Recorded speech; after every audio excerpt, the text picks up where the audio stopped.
Hello everybody, my name is Chris and welcome to a brand new movie review. This one is for Fast 10. So I just got done watching the latest Fast and the Furious movie, and with Fast 10 we follow Dominic Toretto and his family on another adventure.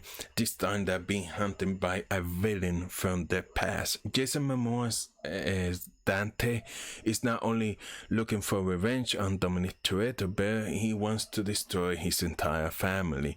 That's pretty much all I can say without giving any spoilers away. There will be no spoilers here. Now, I want to start off with this. I love this franchise. It's so fun to have these movies. They are fun blockbuster films and they are really entertaining. Now, I would say I did not like Fast 9. I think that film was kind of a bore. It was not fun.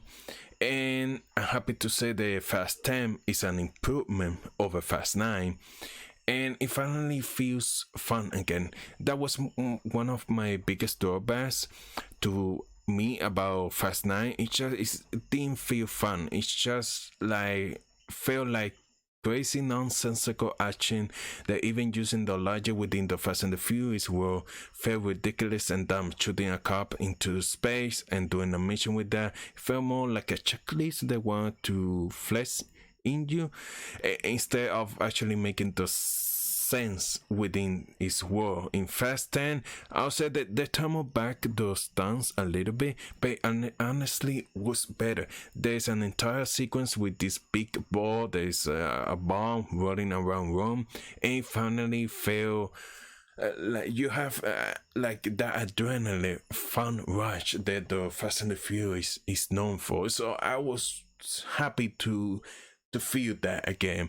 Now, it was a suspenseful moment. Characters were danger, but you still have Dominic Toretto defying the laws of physics and gravity. And you know what? I bought into it. And even jumping off that point, I'll say that the story this time around was actually really engaging and fun. I thought it was a kind of a cliche to go back all the way to Fast 5, arguably the best in the Fast and the Furious movie in the franchise, and put out of the boss. The son of the villain, Jason Momoa, was out for revenge all this time, hunting Dominic down for 10 years. But no, it actually worked for them because I was glued to the screen, not only being entertaining by the ridiculous action, but also about how this family is going to get out of this situation. Now, leading me to the biggest positive I can give this movie: Jason Momoa as Dante. I mean, he is excellent in this film. He fits perfectly in this franchise. You can see he's having a lot of fun in this role. Now, he actually is really fun, crazy, psychotic villain. I think it'll be up to your personal taste how you like the way Jason Momoa portrays himself as Dante, but to me he was a refreshing villain within this universe. And okay, like a lot of the villains in the Fast and the Furious universe has been kind of a stale. Also, it doesn't help that by the end they're going to become basically part of the family. But here, Jason Momoa goes full on crazy. I saw some people compare him to the Joker, and after watching the movie, I can kind of agree with that. And that makes Dominic Toretto his Batman. And they had like this little bit of a flirtation. I mean, Jason Momoa, you can see he's really having a blast with this character. And it's so great. Now, but I would say that it might not be everybody's cup of tea, but to me, I was having fun with it. Jason Momoa was making me laugh, and it was kind of having my jaw on the ground with the way he will get the upper hand in a room that looks like he was about to lose.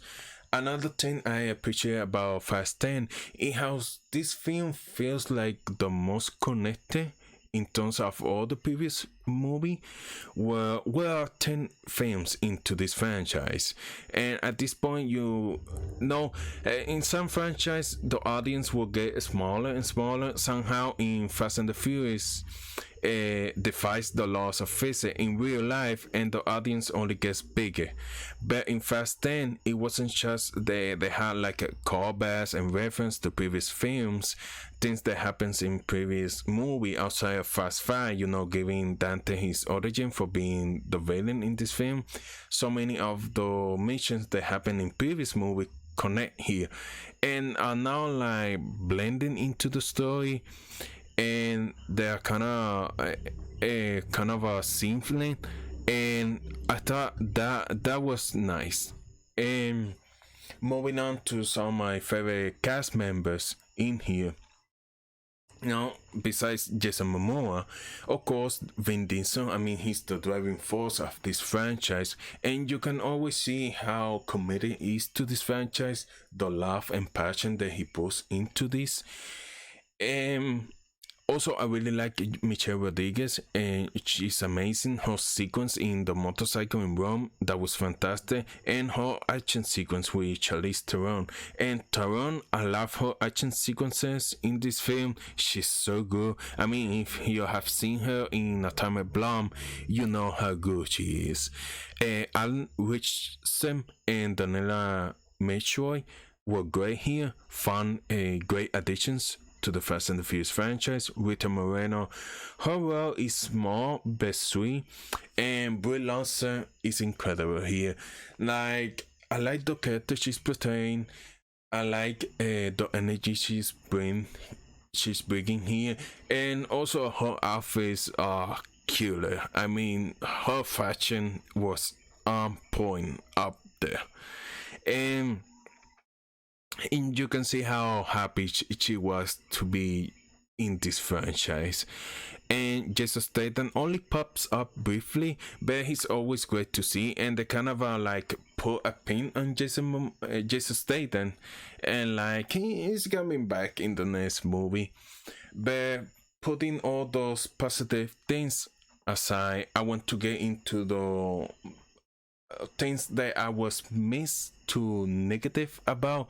Now I want to be clear, I really like this movie. I enjoy it a lot, and if you are a fan of this franchise, you're going to really enjoy it too. Now, one of my biggest negative I had working on this movie is this family is too big. One of the things that makes this movie fun is all the characters and their interaction with one another, because the family is so big here, and it's so many characters we have to keep up with, making sure this person have a cameo, and have this person in here for at least 5 minutes to let you know they're still part of this world.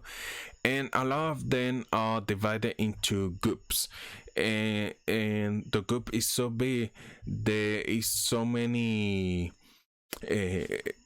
groups sets, and you don't have them interacting much at the time. And because the group is so big, and you are jumping from location to location to location for this throughout this entire movie.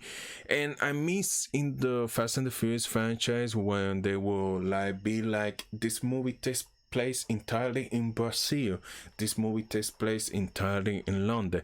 And Fast 10, this film, you go London, Brazil, New York, and you are all over the world within 30 minutes. And because in this franchise you already saw bubble up with returning characters, they haven't been with the franchise for so long, some of the characters suffer because of that.